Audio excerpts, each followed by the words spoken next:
ان تحبط اعمالکم وانتم لا تشعرون۔ صدق اللہ مولانا العظیم وبلغنا رسولہ النبی الکریم الامین ونحن علی ذالک لمن الشاہدین والشاکرین والحمد للہ رب العالمین۔ رب اشرح لی صدری ویسر لی امری واحلل عقدۃ من لسانی یفقہوا قولی۔ اللہم ارنا الحق حقا وارزقنا اتباعہ وارنا الباطل باطلا وارزقنا اجتنابہ۔ اللہم ارنا الاشیاء کما ہی ان اللہ وملائکتہ یصلون علی النبی یا ایہا الذین آمنوا صلوا علیہ وسلموا تسلیما۔ الصلاۃ والسلام علیک یا رسول اللہ وعلی آلک واصحابک یا حبیب اللہ۔ الصلاۃ والسلام علیک یا شفیع المذنبین وعلی آلک واصحابک یا رحمۃ للعالمین۔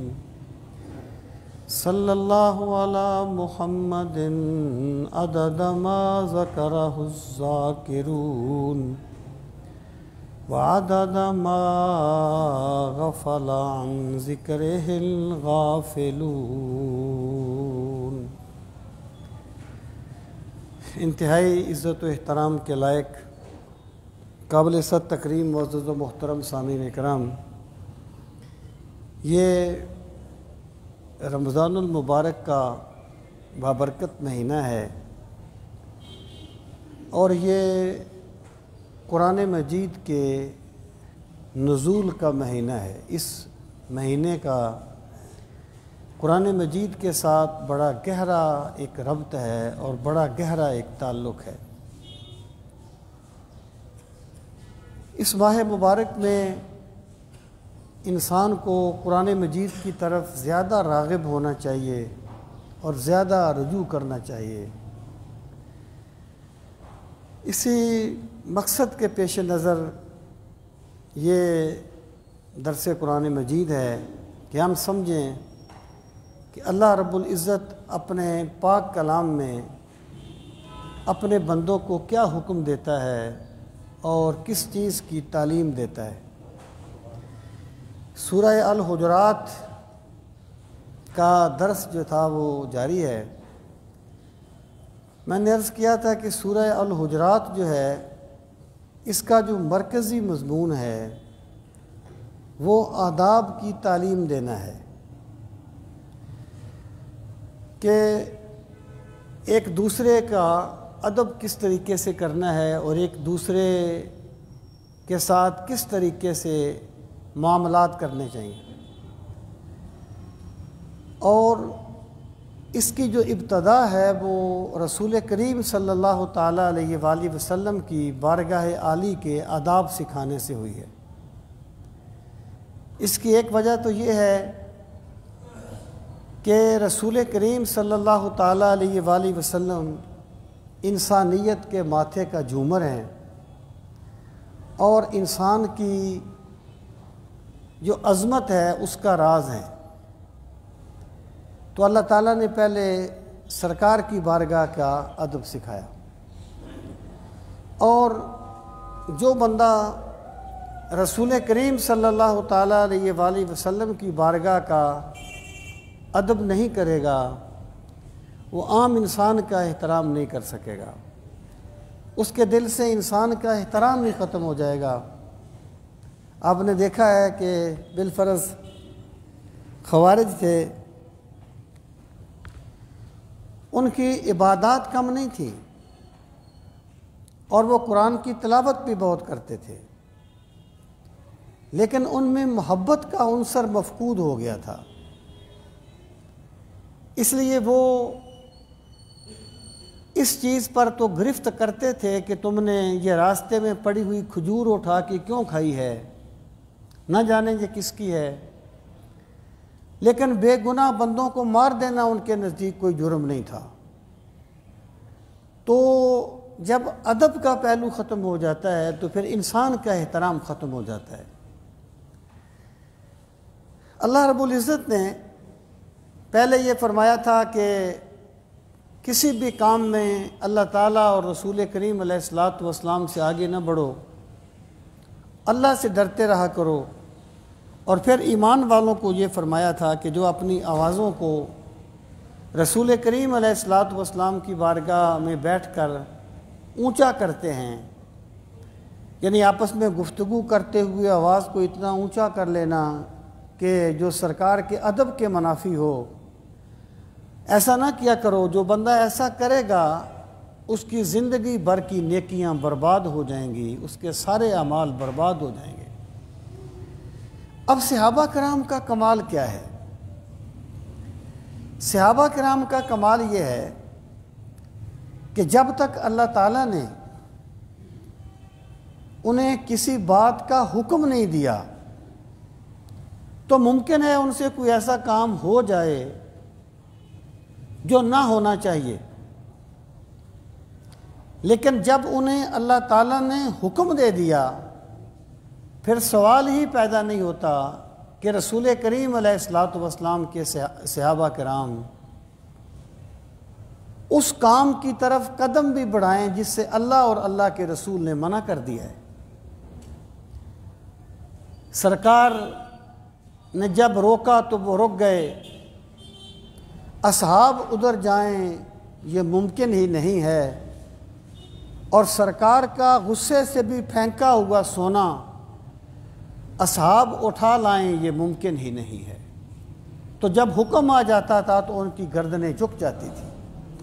اب جب یہ حکم آیا، اب صحابہ کرام رضی اللہ تعالی عنہم اجمعین بڑے محتاط ہو گئے، اور جب سرکار کی بارگاہ میں بیٹھتے تو اتنی آہستہ آواز سے بات کرتے کہ سرکار کو دوبارہ استفسار کرنا پڑتا کہ تم نے کیا کہا ہے۔ ان کی یہ جو آوازیں پست ہوئی تھی یہ سرکار کی بارگاہ کا ادب کرتے ہوئے ہوئی تھی۔ اب اللہ رب العزت نے ارشاد فرمایا ان الذین یغضون اصواتہم عند رسول اللہ، کہ بے شک وہ لوگ جو پست کرتے ہیں اپنی آوازوں کو عند رسول اللہ، رسول کریم صلی اللہ تعالیٰ علیہ وآلہ وسلم کی بارگاہ ناز میں بیٹھ کر اپنی آوازوں کو پست کرتے ہیں۔ اولئک الذین امتحن اللہ قلوبہم للتقوی، یہی ہیں وہ لوگ جن کے دلوں کو اللہ تعالیٰ نے تقوی کے لیے منتخب فرما لیا ہے۔ یہ جو امتحانہ ہے نا، امتحانہ، اس کا ایک معنی ہوتا ہے ابتلا، کسی کو آزمانا، ایک معنی ہوتا ہے اختصاصہ، کسی کو مختص کر لینا، ایک ہوتا ہے اخلصہ، کسی کو چن لینا۔ اللہ پاک فرماتا ہے کہ جو لوگ میرے پاک نبی صلی اللہ علیہ وسلم کی بارگاہ ناز میں بیٹھ کر اپنی آوازوں کو پست کرتے ہیں انہیں میں نے تقوی کے لیے چن لیا ہے، انہیں میں نے تقوی کے لیے خاص کر لیا ہے، اور تقوی میں انہی کو عطا کروں گا جو بارگاہ رسالت کا ادب کریں گے۔ اب ذرا آپ دیکھیے یہ جو تقوی ہے، علماء کہتے ہیں کہ اگر آپ کو یہ کہا جائے کہ اسلامی عبادات کے مقصد کو ایک لفظ میں بیان کرو کہ عبادات کس لیے ہیں، روزہ کس لیے ہے، نماز کس لیے ہے، حج کس لیے ہے، زکوٰۃ کس لیے ہے، عبادات اسلامیہ کے مقصد کو ایک لفظ میں بیان کرو تو وہ لفظ ہوگا تقوی۔ اللہ پاک نے فرمایا لوگو روزہ رکھو لعلکم تتقون، حج کرو لن ینال اللہ لحومها ولا دماؤها ولکن ینالہ التقوی منکم، تاکہ تمہیں تقوی مل جائے۔ اور پوری عبادت کے بارے میں فرمایا اے لوگو اللہ کی عبادت کرو، یا ایھا الناس اعبدوا ربکم الذی خلقکم والذین من قبلکم لعلکم تتقون، اے ایمان والو اے لوگو اللہ کی عبادت کرو، اس رب کی جس نے تمہیں پیدا کیا، تم سے پہلوں کو پیدا کیا۔ کس لیے عبادت کرو؟ لعلکم تتقون، تاکہ تم تقوی والے بن جاؤ۔ عبادات اسلامیہ کا مقصد کیا ہے؟ تقوی، تقوی مل جائے۔ اور اللہ فرماتا ہے میں تقوی اسے دوں گا جس کے دل میں میرے پاک نبی صلی اللہ تعالیٰ علیہ وآلہ وسلم کا ادب ہوگا اور احترام ہوگا۔ مطلب کیا ہے کہ جو سرکار کی بارگاہ کا ادب ہے نا، جب یہ آ جاتا ہے تو ساری عبادات اپنے آپ آ جاتی ہیں، سارا دین اپنے آپ آ جاتا ہے۔ اور جب سرکار کی بارگاہ کا ادب نہیں آتا تو پھر نمازیں منہ پر مار دی جاتی ہیں اور عبادات منہ پر مار دی جاتی ہیں۔ اقبال نے کہا تھا بمصطفیٰ برساں خیش راہ کے دیں ہوا اوست، بمصطفیٰ برساں خیش راہ کے دیں ہما اوست، اگر بہو نہ رسیدی تمام بولا حبیست۔ اے بندے اپنے آپ کو مصطفیٰ کریم صلی اللہ تعالیٰ علیہ وآلہ وسلم کے قدموں میں لے جا، اپنے آپ کو سرکار کی ذات گرامی کے ساتھ وابستہ کر دے، اپنے آپ کو تعظیم رسالت میں گم کر دے کہ دین ہما اوست، سارا دین یہی ہے۔ اگر باؤ نہ رسیدی تمام بول حبیست، اگر تو وہاں نہیں پہنچے گا پھر تیرا دین دین نہیں ہوگا، ابو لہبی ہوگا، بو لہبی ہوگا۔ تو اللہ پاک نے فرمایا جو لوگ اپنی آوازوں کو پست کرتے ہیں میں نے ان کے دلوں کو تقوی کے لیے چن لیا ہے، تقوی کے لیے خاص کر لیا ہے کہ عبادات انہی کو اصل عبادات کرنے کی توفیق ملے گی جو میرے پاک محبوب کی بارگاہ کا ادب کریں گے، جو میرے نبی کی بارگاہ کا ادب کریں گے۔ آگے فرمایا لہم مغفرۃ و اجر عظیم، ان کے لیے بخشش ہے اور بہت بڑا اجر ہے۔ اب دیکھیے اللہ تعالیٰ نے رسول کریم علیہ الصلوۃ والسلام کی بارگاہ کا ادب کرنے کے جو ثمرات بیان فرمائے نا، ثمرات بیان فرمائے، اور واضح رہے کہ سرکار کی بارگاہ کا جو ادب ہے نا، یہ دراصل ایمان کی نعمت کی قدر آ جانے کا نتیجہ ہے۔ اب دیکھیے یہ بندے کی جبلت ہے۔ جن لوگوں نے یہ کہا نا کہ سرکار کی بارگاہ کا ادب، آپ کی تعظیم کی باتیں کرنا، آپ کی محبت کی باتیں کرنا، یہ کوئی شخصیت پرستی قسم کی چیز ہے، ان لوگوں کے دلوں میں عقل تو بڑی آ گئی لیکن ایمان کی حلاوتیں نہیں آئیں، ایمان کی لذتیں نہیں آئیں۔ خرد نے کہہ بھی دیا لا الہ تو کیا حاصل، دل و نگاہ مسلمان نہیں تو کچھ بھی نہیں۔ یہ جو خرد ہے نا یہ دلیل سے مسلمان ہوتی ہے، اور جو دل ہے یہ رسول کریم کی محبت سے مسلمان ہوتا ہے۔ دل و نگاہ مسلمان نہیں تو کچھ بھی نہیں۔ تو یہ جو سرکار کی بارگاہ کا ادب ہے یہ ایکچولی ایمان کی قدر کرنے کا نتیجہ ہے۔ وجہ اس کی کیا ہے؟ وجہ یہ ہے کہ ایک بندے کو جہاں سے کوئی نعمت ملتی ہے تو وہ اس ذات کی قدر کرتا ہے، اس کا احترام کرتا ہے۔ ایک بندے کو ایک بندہ جبلی طور پر اور فطرتی طور پر بغیر کسی کہنے کے اپنے ماں باپ کا احترام کرتا ہے، اگر وہ انسان ہو اپنے ماں باپ کا احترام کرتا ہے۔ کیوں؟ کہ ماں باپ کے صدقے میں اسے اس کا وجود ملا ہے۔ ایک بندہ اپنے استاد کا احترام کرتا ہے. کیوں؟ کہ استاد کے صدقے میں اسے علم ملا ہے. ایک بندہ اپنے شیخ کا احترام کرتا ہے. کیوں؟ اس لیے کرتا ہے کہ شیخ کے صدقے میں اسے معرفت الہی ملی ہے. بھئی جس ذات سے وجود ملے اس کا احترام جبلی طور پر ہو، جس سے علم ملے اس کا احترام ہو، جس سے معرفت ملے اس کا احترام ہو. تو جس ذات گرامی کے صدقے میں ایمان ملا ہے اس کا احترام کیوں نہیں کیا جائے گا؟ تو سرکار کی بارگاہ کا جو ادب ہے نا، یہ ایمان کی نعمت کی قدر کرنے کا نتیجہ ہے. جتنا ایمان زیادہ ہوگا اتنی قدر زیادہ ہوگی، اتنی سرکار کا احترام اور محبت زیادہ ہوگی. تو اللہ پاک نے 3 اس کے ثمرات بیان فرمائے. پہلا یہ کہ میں انہیں تقوی کی نعمت عطا فرماؤں گا، یعنی ان کی عبادات حقیقت میں عبادات بن جائیں گی اور نعمت تقوی انہیں دیا جائے گا. آگے فرمایا وَمَغْفِرَةٌ. دیکھیں ایک بندہ ہے نا، اس کا شیڈول یہ ہے کہ اس نے تقوی اختیار کرنا ہے، نیکی اختیار کرنی ہے. کبھی نادانستہ بھی اس سے کوئی ایسی بات ہو جاتی ہے، یہ تقوی کے منافی ہوتی ہے. کبھی اس سے کوئی ایسا کام ہو جاتا ہے جو اسے نہیں کرنا چاہیے.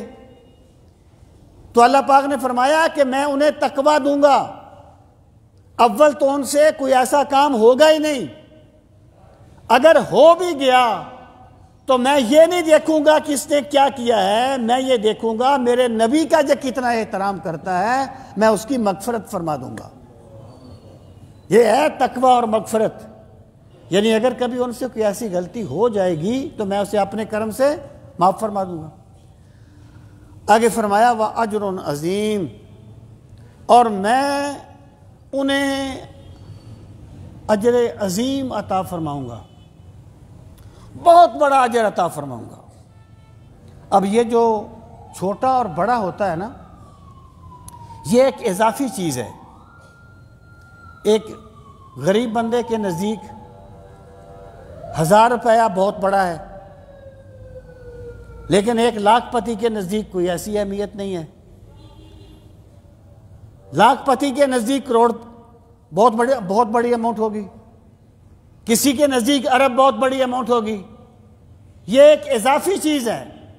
آپ اندازہ کیجئے کہ جس اجر کو خالق کائنات عظیم کہہ رہا ہے وہ کتنا اجر ہوگا. جس اجر کو اللہ عظیم کہتا ہے وہ کتنا اجر ہوگا، جو پوری کائنات کی دنیا کو کہتا ہے کل متاع الدنیا قلیل، کہ پوری دنیا کا ساز و سامان کم ہے، لیکن اپنے محبوب کی ذات کا ادب کرنے والوں کو جو اجر دوں گا وہ عظیم ہوگا. لہم مغفرۃ اجر عظیم، ان کے لیے مغفرت ہے اور اجر عظیم ہے. آگے فرمایا ان الذین ینادونک من وراء الحجرات اکثرهم لا یعقلون، کہ یہ ان آیات کا پس منظر یہ تھا کہ دوپہر کا وقت تھا اور رسول کریم صلی اللہ تعالیٰ علیہ وآلہ وسلم اپنے حجرہ مبارکہ میں آرام فرما رہے تھے. یہ لوگ کیونکہ ابھی ان کے پاس ایمان ہی نہیں تھا، ایمان نہ ہو تو سرکار کی بارگاہ کا ادب کیسے آئے گا. تو آ کر گلی میں بازار میں جہاں سرکار آرام فرما رہے تھے آوازیں لگانے لگے، اخرج الینا یا محمد، اخرج الینا یا محمد، اے محمد صلی اللہ علیہ وسلم نکلیے، باہر نکلیے، باہر نکلیے، ہم ایمان لے آئے، ہم ایمان لانا چاہتے ہیں. اللہ رب العزت نے ان کی اس عادت کی مذمت فرمائی. ارشاد فرمایا ان الذین ینادونک من وراء الحجرات، بے شک وہ لوگ اے میرے نبی صلی اللہ علیہ وسلم جو آپ کو حجروں کے باہر سے پکارتے ہیں، اکثرہم لا یعقلون، ان میں سے اکثر بے وقوف ہیں، ان میں سے اکثر بے وقوف ہیں. پہلی بات یہ ہے کہ یہاں پر اکثرہم کیوں فرمایا؟ وہ تو سارے ہی سارے ایسے تھے، اکثر کیوں فرمایا؟ تو عربی اسلوب میں کبھی کبھی اکثر کا لفظ کل کے لیے استعمال ہوتا ہے، اور یا اس کا مطلب یہ ہے کہ فرض کریں 100 بندہ کھڑا ہے اور وہ پکار، تو سارے تو وہ اکٹھے نہیں پکارتے نا، کچھ ان میں سے پکارتے ہیں، کچھ خاموش ہوتے ہیں، لیکن ہوتے تو پکارنے والوں میں سے ہے نا۔ تو اللہ تعالیٰ نے یعنی جو پکار رہے تھے ان کے اعتبار سے اکثر کہا۔ اس سے یہ چیز ثابت ہوتی ہے کہ جس بندے کو سرکار مدینہ کی بارگاہ کا ادب نہیں آیا نا، وہ بے وقوف ہوتا ہے، بظاہر وہ اپنے آپ کو جتنا بھی دانشور کہتا رہے اور جتنا بھی عقل مند سمجھتا رہے، اور جس بندے کو میرے پاک نبی کی بارگاہ کا ادب آ گیا، جس نے ادب کے تقاضے سیکھ لیے، زمانہ اسے جو بھی کہے اللہ کی بارگاہ میں بڑا حکمت والا ہوتا ہے اور بڑا حکیم اور دانشمند ہوتا ہے۔ ان الذین ینادونک من وراء الحجرات اکثرهم لا یعقلون، ان میں سے اکثر بے عقل ہیں۔ ولو انہم صبروا، آگے اللہ پاک فرماتا ہے اور اگر وہ لوگ صبر کرتے، یعنی وہ آئے تھے، سفر کر کے آئے تھے، گرمی کا موسم تھا، لیکن وہ یہ تو دیکھتے کہ ہماری آواز لگانے سے کہیں محبوب کریم صلی اللہ علیہ وسلم کی نیند مبارک میں خلل تو نہیں آ جائے گا۔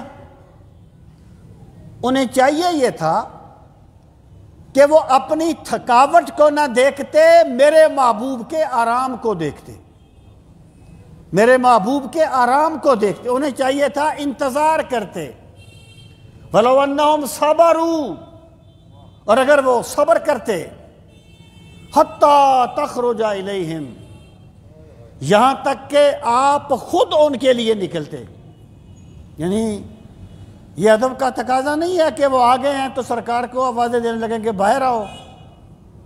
انہیں چاہیے تھا کہ سرکار کے انتظار میں بیٹھ جاتے کہ کب وہ محبوب کریم صلی اللہ علیہ وسلم کی جلوہ فرمائی ہوتی ہے اور کب ہمیں سرکار مدینہ کی زیارت نصیب ہوتی ہے۔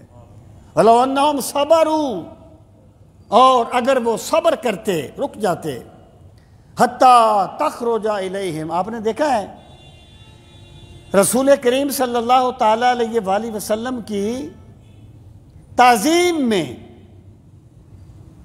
حضرت علی المرتضیٰ رضی اللہ تعالیٰ عنہ نے اپنی عصر کی نماز قضا کر دی تھی،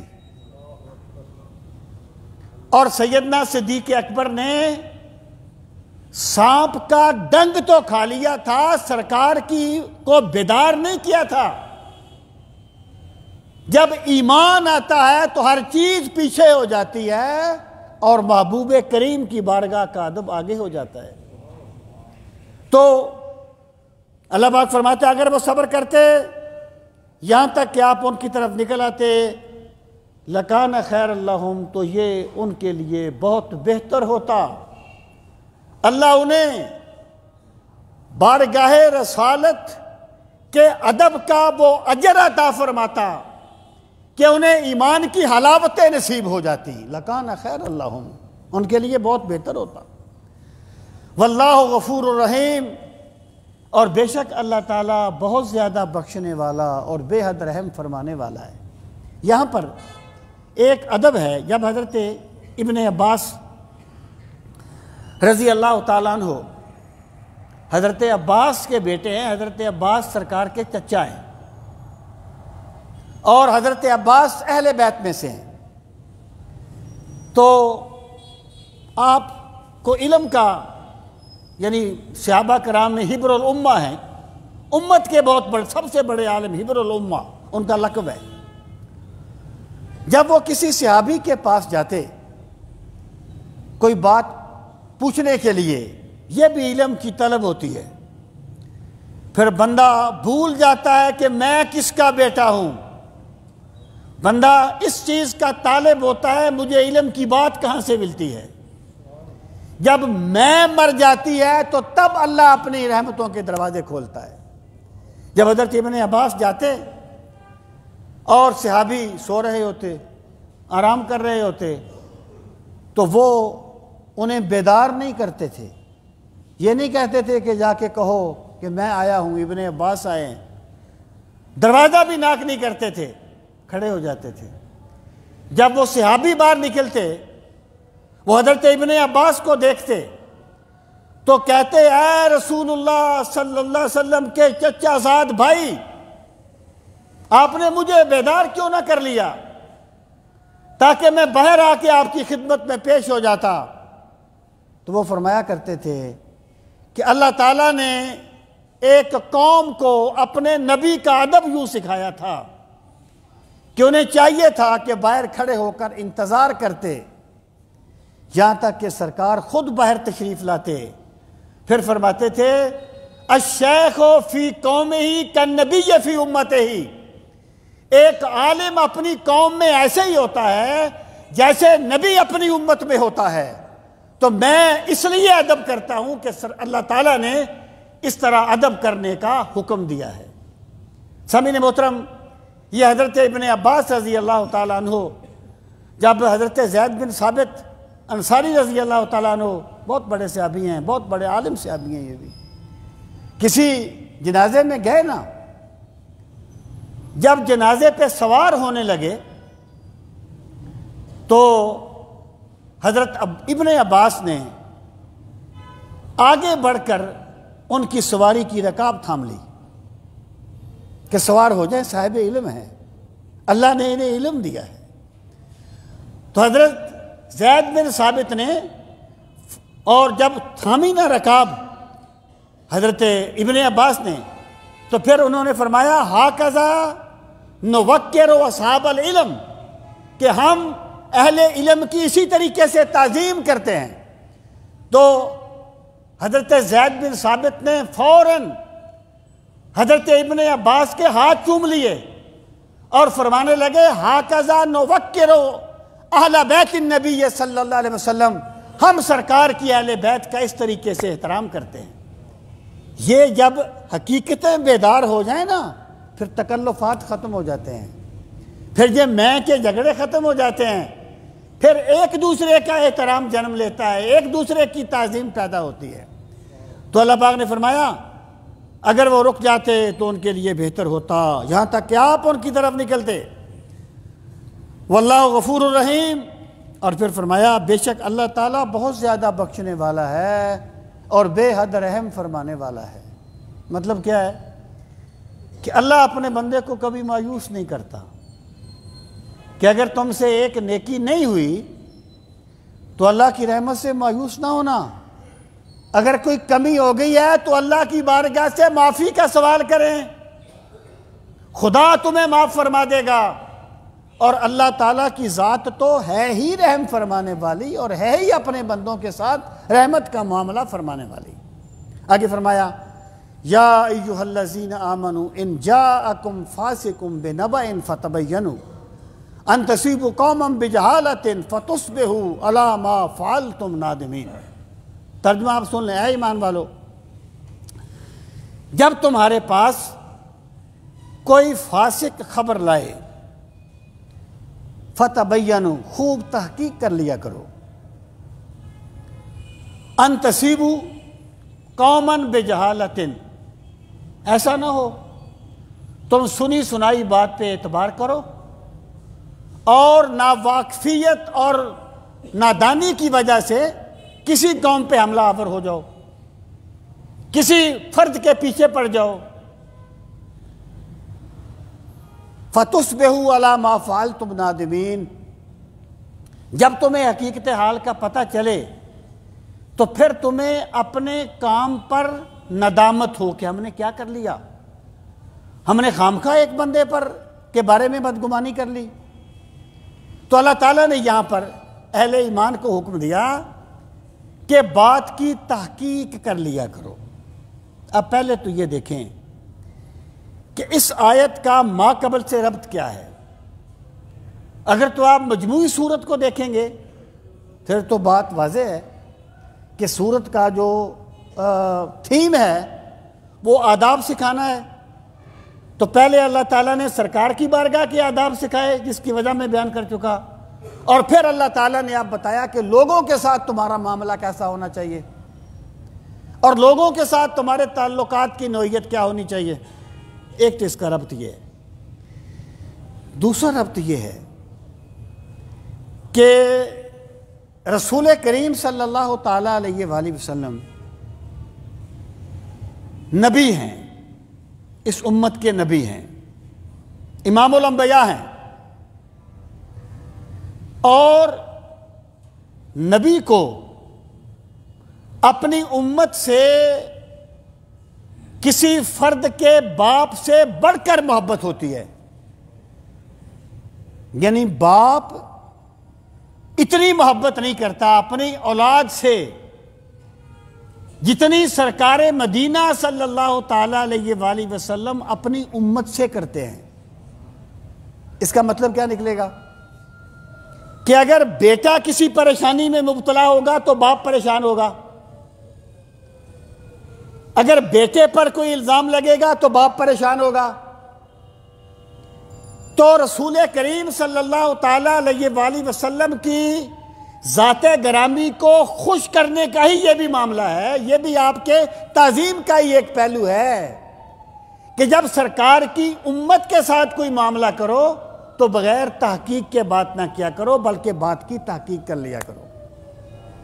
یعنی یہ بھی اگر ایک بندے نے ایک بندہ مومن کی قدر کی ہے تو یہ بھی دراصل اس نے سرکار مدینہ صلی اللہ تعالی علیہ وآلہ وسلم کی خوشی کا ہی سامان کیا ہے۔ اب دیکھیے حکم کیا دیا، اگر تمہارے پاس کوئی فاسق کوئی خبر لائے تو اس کی تحقیق کر لیا کرو۔ یہاں پر فاسق کی قید کیوں لگائی؟ اس کا مطلب یہ ہے کہ بندہ مومن کی یہ شان ہی نہیں ہے کہ وہ کوئی بھی بات بغیر تحقیق کیے آگے بیان کر دے۔ جو بندہ بھی بغیر تحقیق کیے بات آگے بیان کرے گا وہ فاسق کے طریقے پر چل رہا ہے۔ تو اللہ پاک نے فرمایا تم اس کی بات کی تحقیق کر لیا کرو۔ اب آپ دیکھیں ہمارے معاشرے میں کتنے فساد ہیں جو اس بات سے پیدا ہوتے ہیں کہ ہم ایک بات کی تحقیق نہیں کرتے، یعنی سن لیا کہ فلاں بندے نے یہ کہا، بس اس کو مان لیا اور اپنے ذہن میں ایک بات کو بٹھا لیا، اور پھر ہمارے خاندانوں کے جو جھگڑے ہوتے ہیں نا یہ کم و بیش کوئی 98% سے بھی زیادہ صرف باتوں کے جھگڑے ہوتے ہیں۔ کسی نے بتا دیا کہ فلاں نے یوں کہا، فلاں تیرے بارے میں یوں کہہ رہا تھا، فلاں تیرے بارے میں یوں کہہ رہا تھا، ہم اس سے نہیں پوچھتے۔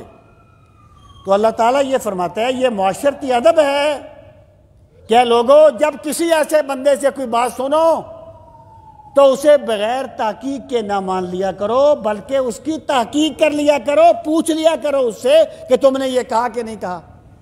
اور رسول کریم علیہ الصلوۃ والسلام نے فرمایا کہ کفا بالمرء کذبا ان یحدث بکل ما سمع۔ آج کل سوشل میڈیا کے دور میں تو بے بنیاد باتیں کرنا ایک فیشن بن گیا ہے، اور کچھ لوگوں نے اسے ایک مشن کے طور پر اپنایا ہوا ہے، اور بے بنیاد بات کر دینا لوگوں کی توجہ لینے کے لیے، لائکس لینے کے لیے۔ میرا رب یہ کہتا ہے کہ بے بنیاد بات کرنے والا فاسق ہوتا ہے۔ بندہ مومن کی نشانی یہ ہے کہ جب اس کے پاس کوئی بات آئے تو پہلے اس کی تحقیق کرے کہ یہ بات ہے کیا۔ تو اللہ رب العزت نے ارشاد فرمایا لوگوں بات کی تحقیق کر لیا کرو، ایسا نہ ہو کہ تم نادانی کی وجہ سے کسی بندے پر حملہ آور ہو جاؤ، کسی قوم پر حملہ آور ہو جاؤ۔ فَتُصْبِحُوا عَلَىٰ مَا فَعَلْتُمْ نَادِمِينَ، پھر تم اپنے رویے پر تمہیں افسوس ہو کہ ہم نے کیا کر دیا، ہم نے بات کی تحقیق ہی نہیں تھی، بات تو ایسی نہیں تھی۔ اور یقین جانیے جب بھی آپ کسی بات کی تہ میں جائیں گے نا، تہ میں جائیں گے تو بات کی حقیقت ہی بدل جائے گی۔ وہ کیا ہے کہ غیروں سے کہا تم نے، غیروں سے سنا تم نے، کچھ ہم سے کہا ہوتا، کچھ ہم سے سنا ہوتا۔ جب بندہ ڈائریکٹ بات کر لیتا ہے تو بڑے باتیں اپنے آپ ختم ہو جاتی ہیں۔ تو جب کسی، یہ معاشرتی ادب ہے کہ سنی سنائی بات کو نہ آگے بیان کرو، نہ اس پہ یقین کرو جب تک تم اس کی تحقیق نہ کر لو، ورنہ تمہیں ندامت کا سامنا کرنا پڑے گا۔ اب آپ دیکھیے، اگر یعنی اللہ پاک نے کیا فرمایا، اگر تم نے ایسا نہ کیا تو تمہیں ندامت اٹھانی پڑے گی۔ اس کا مطلب کیا ہے کہ اگر کسی بندے کا ایمان سلامت ہو،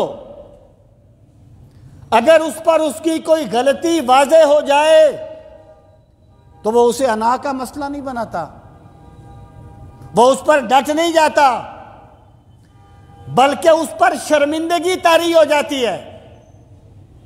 اور جو بندہ اپنی غلط بات پر ڈٹ جاتا ہے، شرمندہ بھی نہیں ہوتا، اسے پھر اپنے ایمان کی فکر کرنی چاہیے۔ گناہ صرف نماز کا ترک کرنا نہیں ہوتا، یہ چیز بھی گناہ ہے، یہ چیز بھی فسق ہے کہ بغیر تحقیق کے بات کو آگے پھیلایا جائے اور بغیر تحقیق کے کسی کی بات کو مان لیا جائے۔ آگے فرمایا وَاعْلَمُوا أَنَّ فِيكُمْ رَسُولَ اللَّهِ صلی اللہ علیہ وسلم، اے لوگو تم جان لو کہ تم میں اللہ کے رسول صلی اللہ تعالی علیہ وآلہ وسلم تشریف فرما ہے۔ مطلب کیا ہے کہ یہ جو سرکار کا زمانہ ہے نا، یہ تو قیامت تک کے لیے آئیڈیل زمانہ ہوگا۔ تم میں تو اللہ کے رسول جلوہ فرما ہیں۔ اور صحابہ کرام فرماتے ہیں، وہ قرآن مجید میں کہا گیا نا کہ جو بندہ کسی کی غیبت کرتا ہے وہ گویا اپنے مردہ بھائی کا گوشت کھاتا ہے۔ اَيُحِبُّ أَحَدُكُمْ أَن يَأْكُلَ لَحْمَ أَخِيهِ مَيْتًا، کیا وہ چاہتا ہے کہ کسی مردار کا گوشت کھائے؟ وہ مردار کا گوشت کھاتا ہے۔ صحابہ کرام فرماتے ہیں عہد نبوت میں اس طرح حقیقتیں بے نقاب ہو گئی تھیں اور اس طرح تجلیات نبوت کا فیضان تھا کہ اگر کوئی بندہ کسی کی غیبت کرتا تھا تو اس کے منہ سے مردار کھانے کی بو آیا کرتی تھی۔ پھر جیسے جیسے زمانہ دور ہوتا گیا یہ چیز عام ہوتی گئی۔ تو اللہ پاک فرماتا ہے لوگو بات کی تحقیق کیا کرو، تم تو عہد نبوت میں جینے والے ہو، تمہیں تو اللہ نے اپنے نبی کے معاشرے میں جینے کی سعادت نصیب فرمائی ہے۔ وَاعْلَمُوا أَنَّ فِيكُمْ رَسُولَ اللَّهِ، پھر فرمایا لَوْ يُطِيعُكُمْ فِي كَثِيرٍ مِّنَ الْأَمْرِ، اگر اللہ کے رسول تمہاری باتوں کو ویسے ہی مان لیں، تمہاری بہت سی باتوں کو ویسے ہی مان لیں، لَأَنِتُّمْ، تم پھر مشقت میں پڑ جاؤ گے، یعنی پھر تمہارے لیے بڑی مشکلات پیدا ہوں گی۔ جیسے ایک صاحب نے آ کے کہا تھا کہ فلاں قبیلے نے تو زکوٰۃ دینے سے انکار کر دیا، تو سرکار نے ایک بندے کو بھیجا کہ اس کی تحقیق کرو، تو بعد میں صورتحال پھر واضح ہوئی۔ تو اللہ پاک فرماتا ہے کہ اگر تمہاری باتوں کو ویسے ہی مان لیا جائے پھر تم بڑی مشقت میں پڑ جاؤ گے۔ اور یہ بات عام ہے کہ جب بھی کوئی بندہ کسی کی بات کو بغیر تحقیق کے مانے گا اپنے لیے مشکلات پیدا کرے گا۔ قرآن مجید کا حکم قیامت تک کے لیے کسی نہ کسی حالت میں باقی ہوتا ہے۔ لَأَنِتُّمْ، آگے فرمایا کہ لوگو اللہ کی بارگاہ میں تمہارا مقام کیا ہے؟ سرکار کے جو صحابہ کرام تھے انہیں فرمایا وَلَٰكِنَّ اللَّهَ حَبَّبَ إِلَيْكُمُ الْإِيمَانَ، لیکن اللہ تعالیٰ کی ذات نے تو تمہارے دلوں میں ایمان کو محبوب بنا دیا ہے، تمہارے دلوں میں ایمان کی محبت پیدا کر دی ہے اللہ تعالیٰ نے۔ اس کا مطلب یہ ہے، ابن مسعود رضی اللہ تعالیٰ عنہ فرماتے ہیں نا کہ اللہ تعالیٰ نے انسانوں کے دلوں پر نظر ڈالی، جو اسے سب سے عمدہ دل نظر آئے انہیں اللہ تعالیٰ نے اپنے نبی کی صحابیت کا شرف بخش دیا۔ اللہ پاک فرماتا ہے وَلَكِنَّ اللَّهَ حَبَّبَ إِلَيْكُمُ الْإِيمَانَ۔ اس کا مطلب یہ ہو گیا کہ اگر کسی بندے سے نادانستہ کوئی بات ایسی ہو جائے جو نہیں ہونی چاہیے تو وہ ایمان کے منافی نہیں ہوتی، اسے کور کرنا چاہیے۔ وَلَكِنَّ اللَّهَ حَبَّبَ إِلَيْكُمُ الْإِيمَانَ، اللہ نے تمہارے نزدیک ایمان کو محبوب کر دیا ہے۔ وَزَيَّنَهُ فِي قُلُوبِكُمْ، اے میرے نبی کے صحابہ، اللہ نے تمہارے دلوں میں ایمان کو خوبصورت بنا دیا ہے، ایمان کی زینت پیدا کر دی ہے۔ یہ نصوص ہیں صحابہ کے بارے میں۔ وَكَرَّهَ إِلَيْكُمُ الْكُفْرَ وَالْفُسُوقَ وَالْعِصْيَانَ، اور اللہ تعالیٰ نے تمہارے دلوں میں کفر کو، نافرمانی کو اور گناہ کو ناپسندیدہ کر دیا ہے۔ دیکھیں بندے کی نیچر کیا ہے کہ جو چیز اس کے دل کو اچھی لگتی ہے نا، بندہ اسے کرتا ہے، اور بندے کو نیکی اچھی لگے، یہ تو بڑی بڑی عبادات کرنے کے بعد بھی اگر کسی کو مقام مل جائے تو اس پہ رب نے بڑا کرم فرما دیا ہے۔ اور صحابہ کرام کو تو اللہ تعالیٰ نے یہ چیز پہلے قدم پر ہی عطا فرما دی تھی سرکار کی صحبت کے صدقے میں۔ تو اللہ پاک فرماتا ہے کہ میں نے تو تمہیں اپنے نبی کی صحابیت کا شرف بخشا ہے، تم میرے نبی کا دیدار کرتے ہو، تمہارا تزکیہ میرے پاک نبی کی پاک نگاہوں سے ہوتا ہے۔ اگر تم بھی اسی طریقے سے بغیر تحقیق کی یہ بات کر دو گے تو پھر قیامت تک کے لوگوں کے لیے آئیڈیل کیسے بنو گے، نمونہ کیسے بنو گے؟ وَلَكِنَّ اللَّهَ حَبَّبَ إِلَيْكُمُ الْإِيمَانَ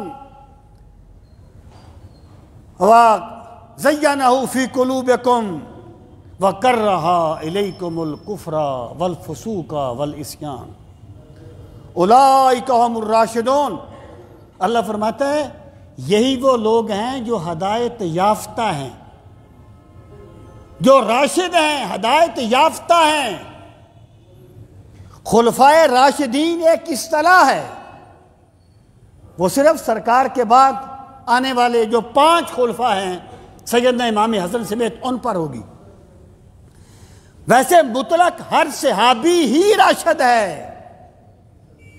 ہر صحابی ہی رشد و ہدایت کا ستارہ ہے۔ اولئک هم الراشدون، جس کو بھی صحابی مانو گے نا اسے راشد بھی ماننا پڑے گا، اس کے دل میں ایمان کی محبت بھی ماننی پڑے گی، ایمان کی زینت بھی ماننی پڑے گی۔ یہ قرآن کی نص ہیں، یہ قرآن کی نصوص ہیں۔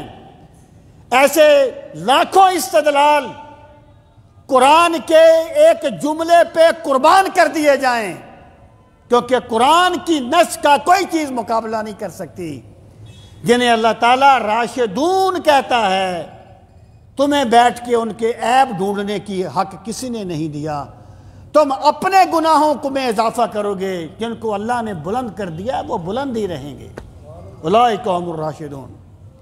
آگے فرمایا فضلا من اللہ و نعمہ، یہ جو تمہیں چیزیں دی گئی ہیں نا، یہ تم دیکھیں، ایک عدل ہوتا ہے، ایک فضل ہوتا ہے۔ عدل یہ ہوتا ہے کہ بندے نے محنت کی ہے، اسے اس کا پورا بدلہ دے دیا جائے۔ فضل یہ ہے کہ بندے نے کیا تو نہیں، اللہ ویسے ہی عطا فرما دے، یا بندے نے کم کیا ہے، اللہ تعالیٰ زیادہ اسے عطا فرما دے۔ اللہ فرماتا ہے تمہیں جو یہ نعمتیں دی گئی ہیں نا، یہ محض میرے فضل کا نتیجہ ہے، میں نے اپنے فضل سے تمہیں نواز دیا ہے، تمہیں یہ ہدایت نصیب کر دی ہے، تمہیں یہ صفات عطا کر دی ہے۔ وَنِعْمَةٌ، اور یہ اللہ کی نعمت ہے۔ مطلب کیا ہے؟ صحت بھی اللہ کی نعمت ہے، پیسہ اللہ کی نعمت ہے، اگر اللہ کی نافرمانی پیدا نہ کر دے، سب کچھ اللہ کی نعمت ہے۔ لیکن جسے اللہ تعالیٰ نے خصوصی طور پر نعمت کہا، وہ کیا چیز ہے؟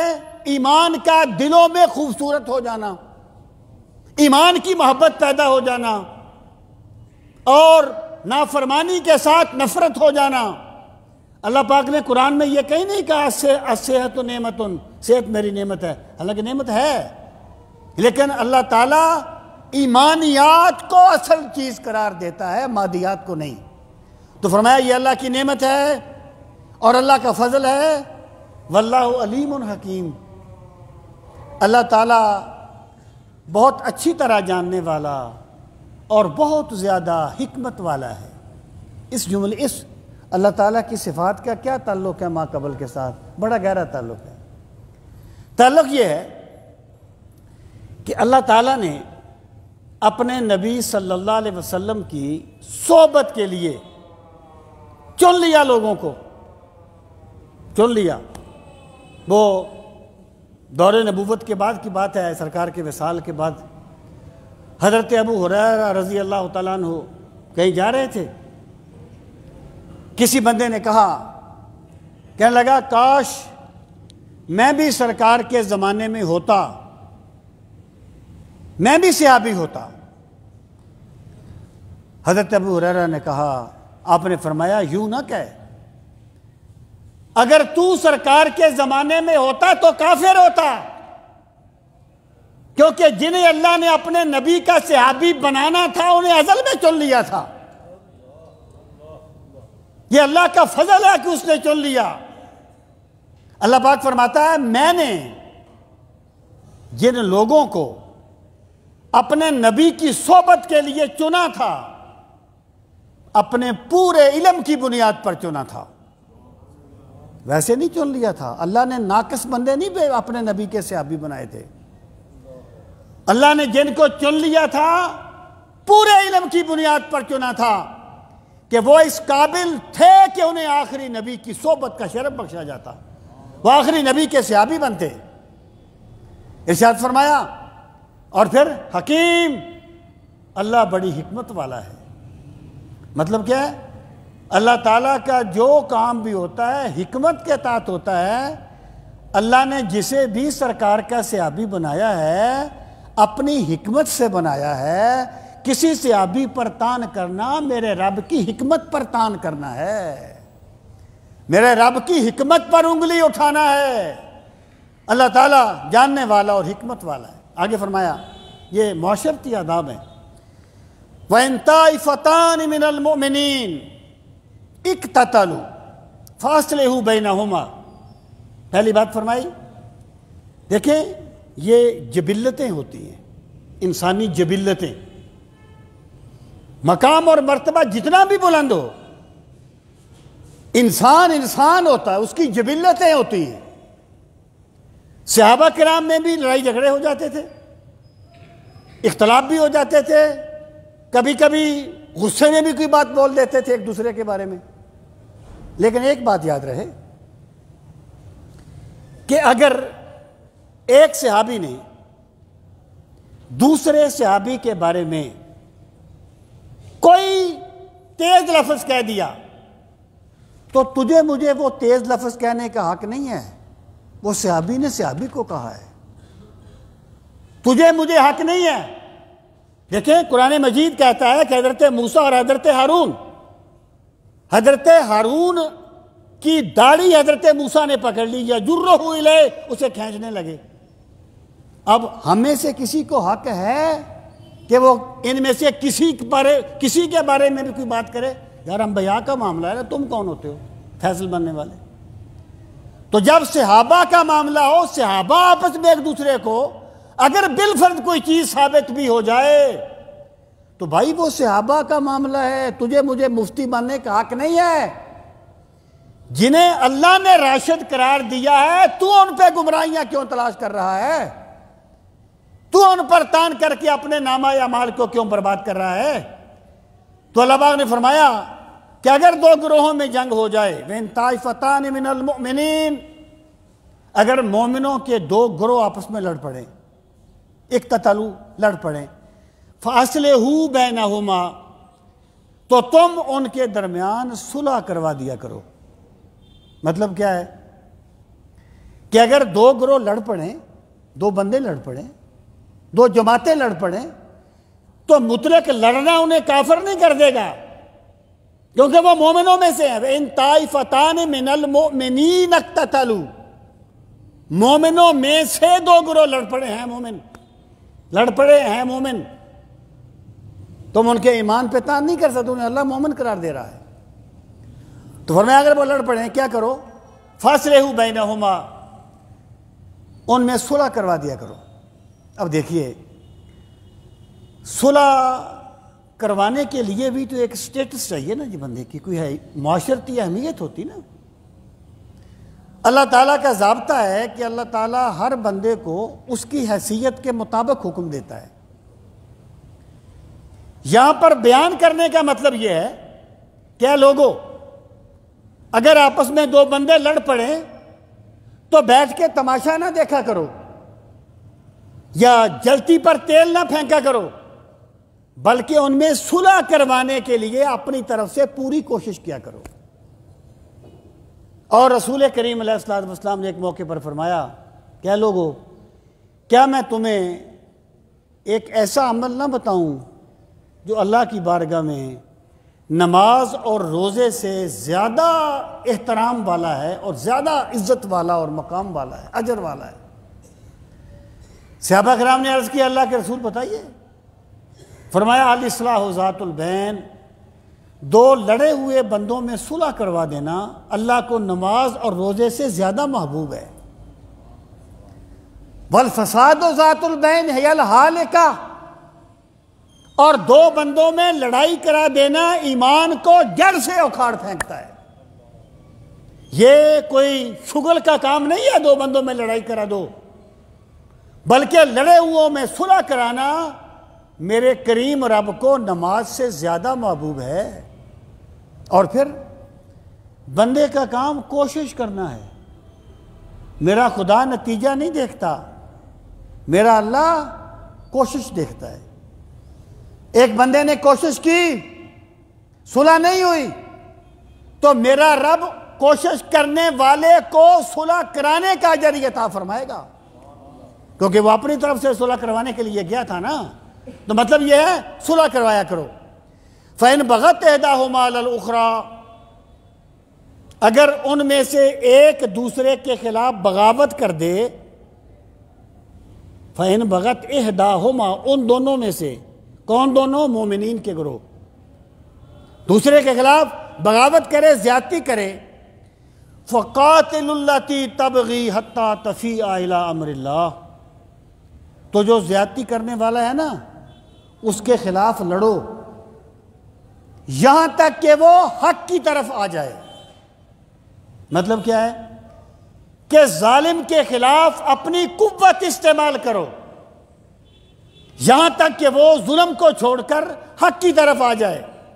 یہ وہ موقع ہے جہاں اللہ نے لڑنے کا حکم دیا ہے۔ اللہ نے کسی مستحب کے ترک پہ لڑنے کا حکم نہیں دیا، کسی مکروہ تنزیہی کے ارتکاب پہ لڑنے کا حکم نہیں دیا۔ لڑنے کا حکم ظالم کے خلاف دیا ہے کہ لڑا کرو، ان سے لڑو یہاں تک کہ وہ اللہ کی طرف لوٹ آئے۔ پھر فرمایا فَإِنْ فَاتَ، پس اگر وہ لوٹ آئے، فَأَصْلِحُوا بَيْنَهُمَا بِالْعَدْلِ، تو پھر ان کے درمیان عدل کے ساتھ صلح کروا دیا کرو۔ یعنی صلح کروانے میں کسی کا سٹیٹس تمہارے راستے میں رکاوٹ نہ بن جائے، کسی کی سائیڈ نہ لے لینا، کوئی برادری، کوئی تعلق، یہ آڑے نہیں آنا چاہیے، بلکہ اپنی طرف سے عدل کے ساتھ صلح کروا دو۔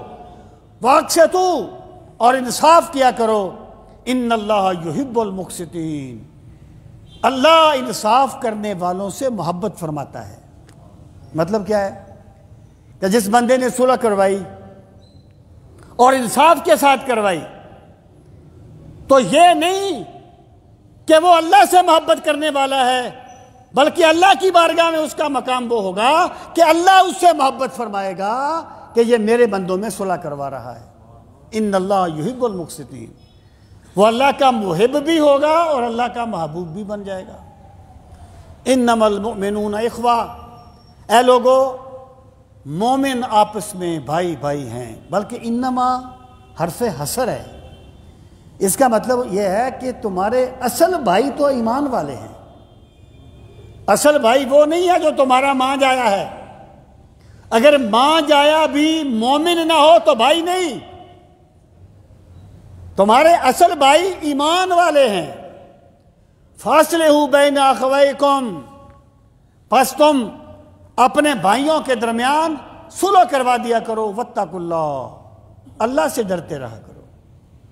اس موقع پر بھی ڈنڈی نہ مارنا، اللہ سے ڈرتے رہنا۔ لعلکم ترحمون، تاکہ اللہ تم پر رحم فرمائے، تم اللہ کی رحمتوں کے مستحق بن جاؤ۔ اللہ تعالی ہمیں اپنے احکامات کی پیروی کی توفیق نصیب فرمائے۔